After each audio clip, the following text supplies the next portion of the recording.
शर्मा। आप सबका स्वागत है समा सुनील की लव स्टोरी में।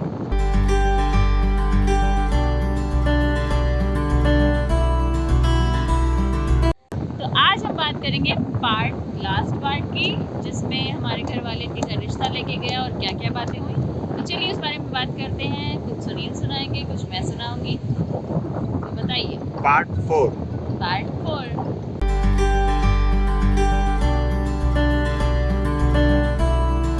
तो अब आ चुका है जुलाई 2016। फिर मेरी फैमिली इनके फैमिली के पास जा रही है रिश्ता लेके। तो सबसे पहले धीरज मामू का एग्री किया गया, बिकॉज बीच की गड़ी वही हैं, बिकॉज वे नॉन मुस्लिम भी हैं।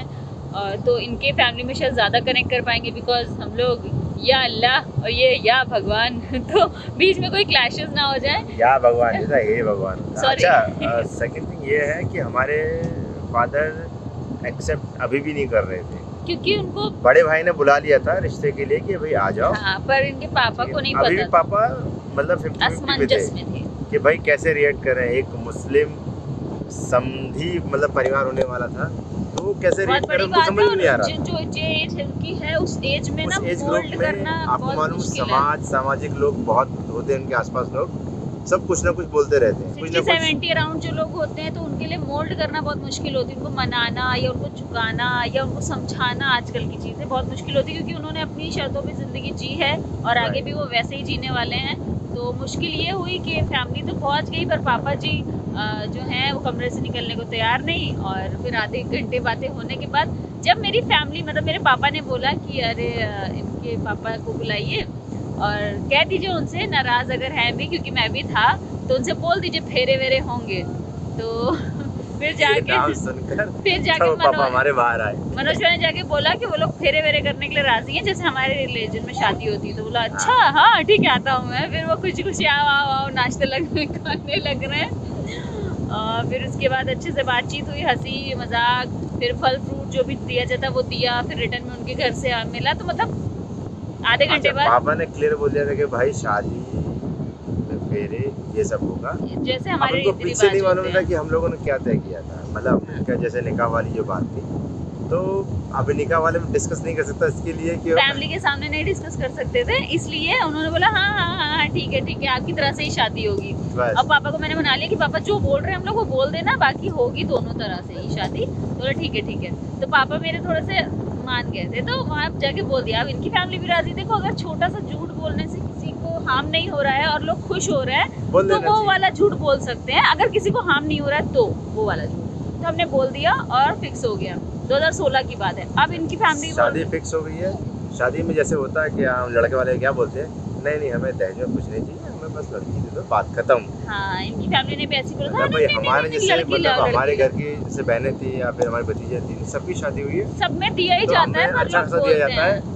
लेकिन बोलने को ठीक है भाई, जो मन में आता है वो देंगे हम लोग अपने हिसाब से। तो हमारे घर वालों ने बोल दिया ठीक है भाई, जो मन करता है वो देना आप लोग, बाकी ऐसा भी हमारी डिमांड नहीं है। कोई डिमांड नहीं है। और उसके बाद शादी उन्होंने बोल दिया नवंबर दिसंबर में शादी करते हैं। ये शादी लव मैरिज से हो गई थी अरेंज मैरिज। दिसंबर और जनवरी के बीच में इन्होंने कह दिया शादी रखो। अब 8 नवंबर 2016 को हो गई नोटबंदी। बड़ी समस्या, समझिए, नोटबंदी हो गई। अब उसके बाद मोदी जी के सपोर्ट में भाई सीधी बात है, ये सपोर्ट में नहीं है। उस टाइम पे बहुत मुश्किलात हुई थी हम लोगों को। मैं आपको बताती हूँ जैसा कि क्या क्या हुआ।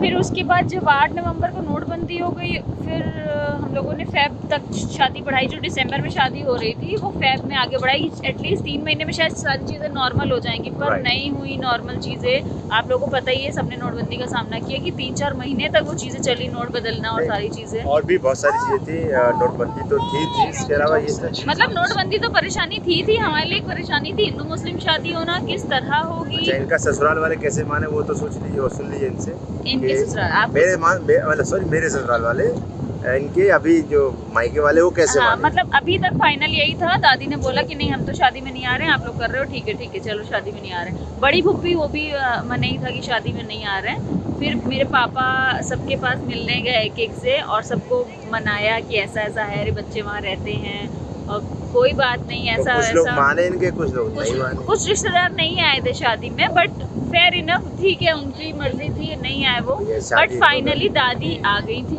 और मेरी बड़ी फूफी भी आ गई जिसकी बहुत खुशी हुई, और बड़ी फूफी बहुत ज्यादा खुश थी इनसे। अच्छा, बड़ी फूफी बहुत ज्यादा थोड़ा सा है एंटी हिंदू टाइप की है, मतलब जिस तरह से लेकिन बाद में अभी आजकल के टाइम में मैं उनसे बात करता बड़ी खुशी रहती है उनसे। फिर अब ये हाल है कि बड़ी फूफी के फेवरेट दामाद हैं और दादी के भी फेवरेट दामाद। दादी कहती है, दो फूफी है। दादी कहती है जूनी के लिए ढूंढ दो ना ऐसा। अपनी छोटी फूफी तो बहुत लविंग है, वो हमेशा से ही एग्री थी और इनको पसंद भी करती थी, तो उनके लिए तो ऑलरेडी फेवरेट थे। बट बड़ी फूफी के लिए टास्क था क्योंकि वो थोड़ा सा ना उनके लिए बनाना बहुत मुश्किल था, और दादी के लिए। बट अभी दोनों के फेवरेट हैं ये फिलहाल। फिर आपको बताते हैं हम लोगों ने क्या किया। पूरे जो मेरा मोहल्ला है आसपास, उन सबके अकाउंट नंबर मेरे और सुनील के पास, क्योंकि शादी हम लोग मिलके ही कर रहे थे सब आपस में। और दैट टाइम शायद मेरे ख्याल से 10,000 रुपए ही निकाल सकते थे एक एटीएम से, और अकाउंट से जाके 50,000 ऐसा कुछ था। ऐसे एक वीक में ऐसा कुछ था। तो सबके अकाउंट नंबर मोहल्ले वालों के मेरे पास थे, 10-12 सेव इनके पास। तो हम लोग सबके में थोड़ा अमाउंट डाल रहे हैं और सब लोग एटीएम से निकाल रहे हैं, कोई बैंक से जाके निकाल रहे हैं। सबसे कैश में शादी हो रही, कैश में शादी हो रही। 4 से 5 लाख रुपए कैश निकाला दैट टाइम। उस टाइम पे आप समझ लो, क्योंकि ऑनलाइन ज्यादा एक्टिव नहीं था। खाने वाले छोटे छोटे जो लोग होते हैं उनको आपको देना ही पड़ता है कैश। तो हमें और चीजें तो ऑनलाइन हो गई थी, जैसे हॉल वगैरह 1-1.5 लाख रुपए का, या जो चीजें थी बड़ी चीजें तो हो गई, बट फिर भी 4-5 लाख रुपए कैश चाहिए था, हार्ड कैश। तो नीवा बेटा यहाँ आओ। तो लिक्विड 4-5 लाख कैश चाहिए था। नीवा है पीछे उधम मचा रही है, देखो मार मट्टी करी जा रही है। ये देखिए क्या कर रही हो बेटा, बेटी क्यों खेल रही हो? अच्छा खेलो, चलो खेलो। फिर उसके बाद जैसा कि आपने बताया कि हमें लिक्विड चाहिए था, फिर अरेंज हो गया था। मुश्किल हुई, मेरे सारे फ्रेंड वैभव, हिमांशु, जितने भी मेरे फ्रेंड थे, सबके अकाउंट में पैसे डाल दिए। सब घर पे जाके कैश दे रहे हैं। मतलब ऐसा काम चल रहा था, एकदम 2 नंबर का काम हो रहा है, ऐसा लग रहा है। लोगों को यकीन नहीं होता था कि भाई एक हिंदू और मुस्लिम की शादी विद रीति रिवाज और फैमिली को मना के ऐसा हो रही है। लोगों को लग रहा था, पर फाइनली जब कार्ड पहुंच जाए शादी का, कार्ड का फोटो मैं इसमें अटैच करूंगी, शादी कार्ड का। वो हमारा ऐसा होता नहीं, फरमान वाला, आपको पता होगा मुगलई में ऐसे खोलते हैं वो 2 डंडे, फरमान होता है। लेकिन गणपति जी की फोटो आनी चाहिए। तो गणपति जी की फोटो आई, साथ में इनकी भी है। आपके कार्ड में वो? हाँ मैं अपनी कार्ड की बात कर रही हूँ। अच्छा सॉरी, मेरे कार्ड में भाई गणपति जी है। हाँ, और मेरे कार्ड में अल्लाह मोहम्मद है। तो ऐसे कार्ड दोनों तरफ छपे और सब में बटे, और सब ऐसे शौक थे। समा खान, सुनील शर्मा। बिटिया देख लो, कहाँ बिटिया, देखो क्या कर रही है हमारी बिटिया। नीवा यहाँ मजा ले रही है धूप के। नीवा खाए ना यार वो। नहीं नीवा यहाँ जाओ। तो शादी तय हुई 21 फरवरी 2017। तो मुझे यहाँ से जाना था 9 फरवरी को। तो मेरी टिकट थी 9 फरवरी की, क्योंकि मैं शूट कर रही थी लगातार और ये भी शूट कर रहे थे। तो हम लोग को बिल्कुल टाइम नहीं मिला था। उस टाइम पे इतना ज़्यादा बिजी थे हम लोग कि मैं अपनी शादी से खुद 10 दिन पहले पहुँची हूँ, और ये तो सिर्फ 3-4 दिन पहले पहुँचे थे। जब ये आए हैं 16 या 15 को आए हैं ये लखनऊ। फिर हम लोगों ने इनको शेरवानी दिलाई और फिर ये घर चले गए अपने। फिर इनके घर पे हल्दी वल्दी की रस्में शुरू हुई और मेरे घर पे इधर सारी रस्में शुरू हो गई। उसके बाद मतलब आप समझिए 2 या 3 दिन आई थिंक बचे थे, शादी के 2 दिन बचे थे। तो फिर इनकी फैमिली ने पूछा क्या क्या सामान आप लोग दे रहे हैं, बता दीजिए एक बार, और अगर नहीं दे रहे तो 2-3 दिन पहले फोन आता है कि आप क्या क्या भेजो। अच्छा, हमने डिसाइड क्या किया था, क्योंकि मैं मुंबई, हम लोग शिफ्ट थे और रहने वाले थे साथ में, तो मम्मी ने सोचा था कि मैं एक चेक दे दूंगी और जो भी इनको लेना होगा ये लोग मुंबई में ले लेंगे अपना सामान। बट 2 दिन पहले फोन आना कि वहाँ भी सामान भेजना है, वो थोड़ा सा असमंजस में हम लोग पड़ गए थे, क्योंकि कैश खत्म हो चुका था ऑलरेडी। इतनी मुश्किल से कैश इकट्ठा हुआ, और जहाँ हम लोग फर्नीचर लेने गए और सारी चीज़ें, तो वो बोल रहे हैं कि हमें कैश चाहिए। तो आप समझ सकते हैं कि शादी का एक बजट होता है जो डिसाइड था। ऑलरेडी नोटबंदी थी, कैश की कमी कम बजट में करना पड़ा शादी वादी भाई। नहीं, कम करते करते भी 8-10 लाख रुपए पहुंच गई थी। फिर उसके बाद 2 दिन पहले ये फरमान आना फर्नीचर या चीज़ों का, मतलब कि उनकी फैमिली में, सबकी फैमिली में होता होगा कि रूम बन जाते हैं लड़कों के, फिर दहेज आते हैं तो उसमें सेट होता है बेड वेड। पर हमारे ऐसा था कि हमें वहाँ रहना ही नहीं, तो वहाँ क्यों रखेंगे, हम लोग यहाँ रखेंगे। पर समझ लो कैसी शादी थी, तो उसमें तो क्या ही समझे। फिर लास्ट में मम्मी ने कहा नहीं, पापा से बात हुई थी तो पापा ने बोला हाँ सामान भेजेंगे हम लोग जहाँ जा रहे हैं वहाँ कैश पेमेंट ले रहे हैं, वो लोग ऑनलाइन ले नहीं रहे, कोई कुछ समझ नहीं आ रहा है हम लोगों को। फिर कैसे तैसे अरेंज हुआ और फाइनली भाई शादी हुई बहुत अच्छे तरीके से हुई। शादी के फुटेजेस हम लोग इसमें ऐड करेंगे। फुटेज ऐड करना है, लेकिन वैसे वीडियो हमने दे रखी है, आप देख सकते हैं। शादी काफी अच्छे 3 स्टार होटल, 3000 लोग आए थे, 3 स्टार होटल था हमारा। काफी लोग थे और इनकी तरफ से भी कम से कम 250-400 लोग थे, क्योंकि इनके चाचा जी गोरखपुर से आए थे, गोरखपुर से इनकी 50 लोग थे, पर चाचा जी की फैमिली इनके 250-300 लोग जो कि लखनऊ में ही रहते लखनऊ में रहते हैं, तो वो ले आए थे काफी सारे लोग। तो पहली बार मैंने वो शादी देखी। हिंदुओं की शादी मैंने बचपन से सपना था कि मैं पूरी शादी देखूं, पर आधी शादी में मैं सो जाती थी हमेशा, पर अपनी शादी में जगना पड़ा और मैं बहुत सारे के सारे रीति रिवाज मतलब आप इमेजिन नहीं कर सकते। 11 से 12 के बीच में हमारा जयमाल हुआ, मैं ऊपर जाके बैठी हुई थी और पता नहीं क्यों, क्योंकि मेरे ऊपर सारी जिम्मेदारियां थी फैमिली की, क्योंकि मैं हूँ फैमिली के लीडर टाइप। जब पंडाल में इन्हों बैठा गया, जब पंडित जी लगा पूजा वगैरह कर रहे थे, नहीं उससे तो पहले मैं बता रही हूँ, जब मैं रूम में थी तब मेरी तबीयत थोड़ी सी खराब हो गई हेडेक की वजह से, और मुझे वॉमिट आ रही और जयमाल हो रहा है, नीचे बुलाया जा रहा है जयमाल के लिए। फिर मेरा फ्रेंड है तौकीर, वो गया नीचे मेडिसिन लाया, मैंने खाई और मुझे चक्कर आ रहा है और मैं तैयार बिल्कुल मुस्लिम लुक में। और फिर भाभी आई इनकी और देखा, और फिर भाभी ने कहा 1 मिनट, बिंदी निकाली, बिंदी लगाई, रेड बिंदी लगा दी और हो गई दुल्हन अब तैयार। फिर लेके गया जयमाल कराया। जयमाल वयमाल सब मेरे लिए ब्लैंक है, सब मैंने फुटेजेस में देखा है, क्योंकि उस टाइम मेरे आंखों के सामने बिल्कुल अंधेरा था, सब कुछ हुआ। फिर ले गए, मुझे साड़ी चेंज कराई रेड कलर की, कुछ पूजा होती है इनके घर में वो करने के लिए, एक साड़ी चेंज हुई पूजा पाठ। टोटल कितनी साड़ी चेंज होता हो? हाँ पहले एक साड़ी चेंज हुई, पूजा हुई, रेड साड़ी मतलब पूरा पूजा प्रोसेस में ना, मुझे भी खैर शादी अटेंड नहीं किया, पर इनका एक ही ड्रेस था, वही शेरवानी में टहल है, मुझे बड़ी जलन होती थी। मेरा पहले था गरारा, हाँ। उसके बाद मैंने चेंज किया रेड साड़ी पूजा के लिए, फिर मैंने चेंज की येलो साड़ी वो फेरों के लिए जो लड़की वालों की तरफ से होती है, फिर मैंने विदाई के टाइम पे एक और रेड साड़ी चेंज की हल्की। मतलब टोटल 4 कपड़े मैंने चेंज किए हैं उन 8 घंटों में, और ये महाराज आराम से एक कपड़े में बैठे। अच्छा, उसके फुटेज बहुत कम है, फोटोग्राफ्स है उसके, लेकिन उसके वीडियो कम शूट हुई है, कम शूट हुआ था उसका, क्योंकि सब सो गए थे, सुबह का 4-5 बज रहे थे, सब सो रहे थे, वो भी सो गया और आधे लोग सो गए। तो ऐसे शादी कंप्लीट हुई। और शाहजहांपुर वाले कट्टर हमारे मुस्लिम, उन्होंने पूरी शादी देखी है और पहली कह रहे हैं जूबी तुम्हारी पहली। मैं आप सबको बता दूं कि मेरा घर का नाम जूबी है, तो मेरे पूरा खानदान और उधर के लोग जूबी जानते हैं। प्रोफेशनल नाम मेरा समा है, और मेरे फ्रेंड्स के लिए मतलब स्कूल से लेके ये प्रोफेशनल लाइफ तक समा हूँ मैं, और घर वालों के लिए मेरा निकनेम है जूबी। सबने बोला जूबी तुम्हारी शादी हिंदू वाली थी, तो हमने पूरी देख भी ली, वरना आज तक किसी की शादी पूरी देख नहीं पाए, सब लौट आते हैं 12-1 बजे तक अपने घर पे। पर मेरी शादी में सुबह 5 बजे विदाई और सबने देखी। और मेरे सारे फ्रेंड इतने बदतमीज हैं कि विदाई हो रही, मैं सबके पास रो रो के जा रही हूँ, और आज भी ये लोग हंस के बताते हैं, हिमांशु वगैरह इनको, कि मैं गई उन लोग के पास रोने हंस के, और सब इतना हंस के ऐसे मुंह घुमा लिया। अब लड़के तो रोते नहीं, फ्रेंड लोग होते हैं ना, और सब मुंह घुमा के उधर चले गए, जाओ जाओ जाओ इनसे मिल लो, वो एक दूसरे के पास ढकेल ले। बाप रे।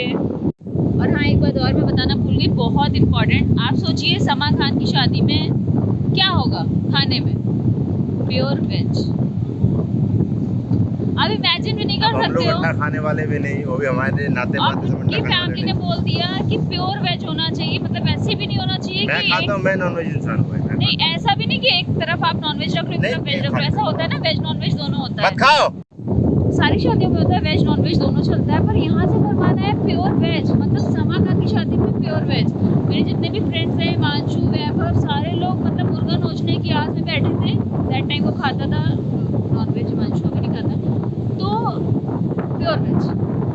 तो सबसे बड़ा बात तक ये हो गया कि मेरा जो खानदान आएगा मुर्गे की तलाश में, शर्माना उन्हें मिलेगा आलू पनीर बैगन का भरता, क्या यार।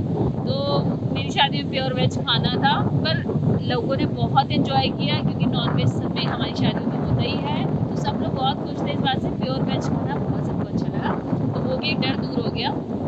फिर प्रॉपर शादी हुई है, हमारी विदाई हुई उसके बाद 4 बजे विदाई हुई, 5 बजे, फिर हम 10 बजे इनके घर पहुंचे। 4-5 घंटे लखनऊ से गोरखपुर की दूरी करीबन 275 किलोमीटर है, 4-5 किलो, तो 4 घंटा लग गया इनको, रास्ते में कर दी गई है।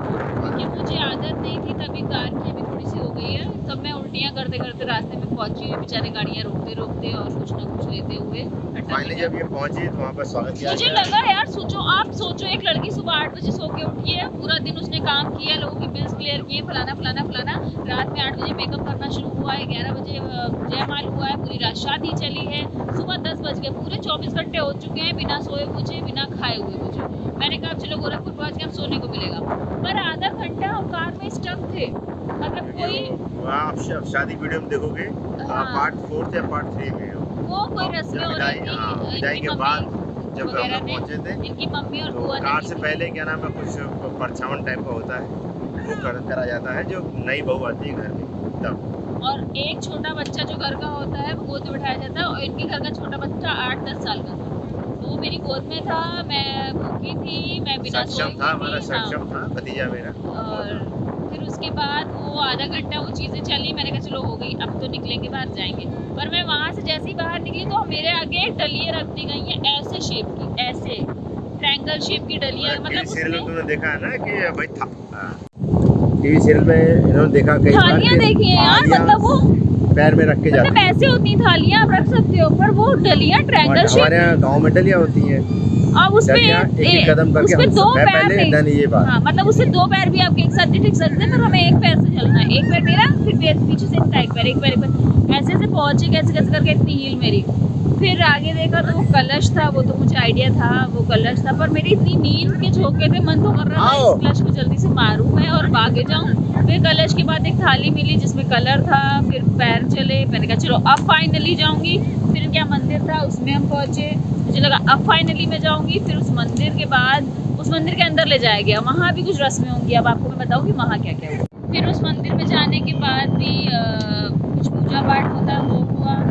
फिर मुझे लगा अब सोने देंगे, फिर अंगूठी ढुलाई जो होती है, हाँ मतलब मुझे लगा वो चीज़ें शाम को होगी, पर सारी रस्में लगातार, मतलब अंगूठी ढूंढो। और फिर उसके बाद नया रस्म निकली कि गाना गा के सुनाओ, शायरियाँ सुनाओ, मतलब क्या जो था। प्रोसेस जो होता है सब सब वो एक साथ में हो गया। मैंने कहा एक बार में ही तो इन्होंने कौन सा गाना गाया ये बताएंगे? आराम करो ज्यादा ही। बताइए कौन सा गाना गाया आपने? आंखों वाला कौन सा मतलब फंक्शन है तेरी नैना बड़े कान। तो फिलहाल ये दोनों बाप बेटी खेल रहे हैं। मैं लास्ट आपको बताती हूँ कि गाने वाने सुनाए गए। इन्होंने गाना सुनाया था जग घूमिया थारे जैसा ना कोई, फिर मैंने गाना सुनाया था मैं तो तेरे रंग में रंग चुकी हूँ, बस तेरी बन चुकी हूँ, मेरा मुझ में कुछ नहीं, सब तेरा। वो लहरों को देख के डर रही है। सब तेरा। नीवा लहरों में बहुत मजे कर रही थी, एक लहर आई इनके मुंह तक, छवाक से मार के गई, मुंह के अंदर पानी गया और नीवा डर गई। तो हम खुश हैं कि ये डर गई, क्योंकि ये डरती नहीं किसी चीज से, पूरे समुद्र में ये भागी जा रही थी अकेले। तो फाइनली हम शादी कर चुके हैं और हमारी नीवा वहाँ खेल रही है। नीवा की जर्नी पे आपने देखी होगी हमारे ब्लॉग में कैसे ये आई हमारी जिंदगी में। और आई होप आप सबको ये ब्लॉग बहुत पसंद आया होगा। ऐसे ही समर की लव स्टोरी को प्यार देते रहिए, नीवा को प्यार देते रहिए, चैनल को लाइक करिए, सब्सक्राइब कीजिए, वीडियो को शेयर करिए और बेल आइकन को दबाना कभी मत भूलिए। और प्लीज प्लीज प्लीज प्लीज ढेर सारा इसको प्यार देते रहिएगा। और नेक्स्ट आपको क्या देखना है प्लीज बताइएगा, क्योंकि हमारी लव स्टोरी तो कंप्लीट हो चुकी है। मिलते हैं नेक्स्ट ब्लॉग में, बाय।